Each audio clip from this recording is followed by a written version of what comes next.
to the top of the witchcraft order of merit. I don't know what exactly that may mean. Lightning makers.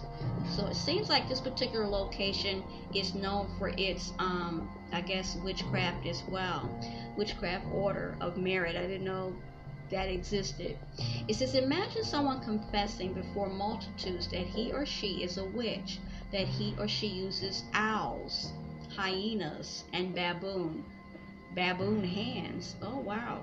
So, okay, owls, hyenas, and I think it's interesting the mention of the baboon, because that's what the girls from the school said they saw. They saw dwarves, which were the goblins, and then they shapeshifted or turned into their images, or they manifested into baboons. But these talk about the animal baboon hands, but the animal is mentioned nonetheless as tools of the trade, and has flown unimaginable distances in a reed basket. So that goes to the ladies that were found naked, and they said they flown in, but then they got a little turned around. Now imagine that person being your loved one, a close relative, a friend, or a neighbor. Wow. The subject of witchcraft and the occult is an uneasy one, and people either believe these things exist or they don't. Witchcraft is the practice of and belief in magical skills and abilities, whilst the occult refers to the knowledge of the hidden. Oh, so they are making the distinction. Witchcraft is the practice of and belief in magical skills and abilities, and the occult refers to knowledge of the hidden, aka forbidden. Okay, throughout human nature and human history, unexplained happenings that extend beyond pure reason and physical sciences have been reported, and these fuel belief in witchcraft and the occult. Now, although Zimbabwe is widely regarded as a Christian nation, look at that, with more than 90% of its population identifying themselves with one denomination or the other, belief in witchcraft and the occult is still widespread. So, interesting, this kind of makes me think that even though people identify as Christian or believers, there are people that, in spite of that, they are secretly maybe practicing some things that are not in alignment with Christianity, um, in the belief in God and His Son and the Holy Spirit. That would be my assumption, and maybe I'm wrong to do that, but that's where my mind goes. We have heard of lightning being manufactured. So maybe that goes what they just said. They were comparing two different groups, lightning makers. Lightning being manufactured in parts of Manaka land, and the bolts sent to strike down enemies and rivals. Then it talks about other providences. We hear of a magical spell, okay, being put on married people in order to trap cheating spouses.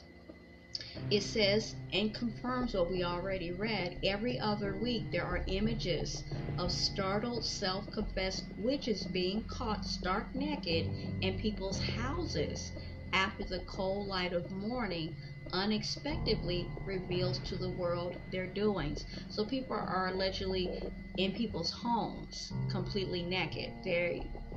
How did they get in there? Last year, residents of a particular province or area were baffled by the case of two alleged witches whose reed basket crash landed in the suburbs over there. That story was ultimately proved to be a hoax contrived by an ambitious would-be prophet who wanted to grow his business. Then in 2013, in a particular area, people woke up to the sight of a naked woman in a stranger's house, and naturally witchcraft was suspected. The witch said she lived in another area, a locale that one does not get to on foot. Okay, so people kind of giving her the side eye. This happened about a week after another suspected witch from this area was found yet again naked. She was on a bed and had blood on her mouth. Oh my God. Although witches have been reportedly caught in almost all parts of Zimbabwe, now look at that. Some areas seem to have more than their share of suspects. Then it goes on to talk about what we just spoke of. Galkwe, the cotton producing district in the Midlands province, has become synonymous with this, okay? And then they go on to talk about, to say the same thing about all of these increased cases and witchcraft order of merit.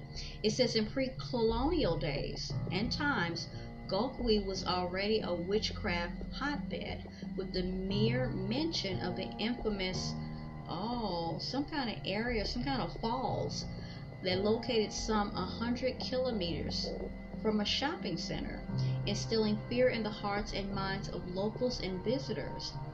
Local tradition has it that suspected witches were thrown down the falls, hence the Shawnee name, the Shana name. They gave it a name, and I'm not going to attempt to try to say it because I'm going to butcher it. Starting with a G.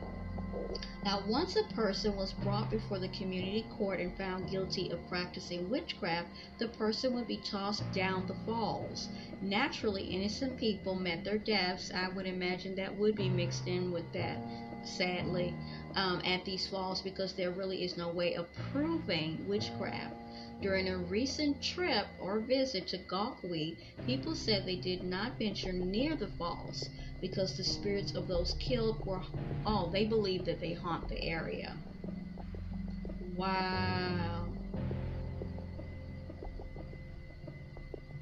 Okay, it goes on to say in a particular district there is much talk about a magical spell, and they give a name indicative of the language, and it says magical birds sent by witch doctors to maim and kill people. They attack from the blue, and often no one else but the victim can see them. So that's another component to the whole goblin thing, of them being invisible or unseen until they attack someone. Interesting. It says in another province, it says is often in the news because of witchcraft. In a central province, it said Mashana Land, Central Providence. Zaka and another area, both districts of this particular other province, are also prominent in these matters. Wow. And then they go on to give other locations and provinces that they believe are the center of the occult in Zimbabwe. So it's like rampant. It's always been there, but it's rampant.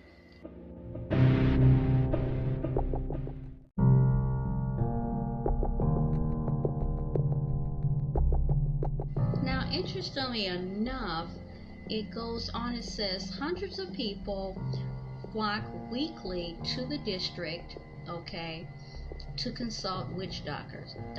It's almost normal, in parentheses, among Zimbabweans to fear the prowess of the super sangomas of this Chiping. This seems like it's this Chiping district. Writing on witchcraft, the late Professor Gordon C., a former University of Zimbabwe Vice Chancellor and President of the Zimbabwe National Healers Association, spoke of the difficulties of dealing with witchcraft. In a paper titled Witchcraft and the Law in Zimbabwe, this particular professor said traditional courts agreed that witches existed, while former courts thought otherwise. Now look at that, traditional courts. So there are certain entities there, agencies there that make laws and have to do with legislative. They believe in them, and they acknowledge the supernatural as well as the existence of witches and them practicing this particular these things, although they did say that formal courts thought otherwise. So the Witchcraft, oh my God, Suppression Act, which was inherited from the Cape Colony and was passed in 1899, what? Remains unchanged. They have something over here, the Witchcraft Suppression Act. Look at this. The act is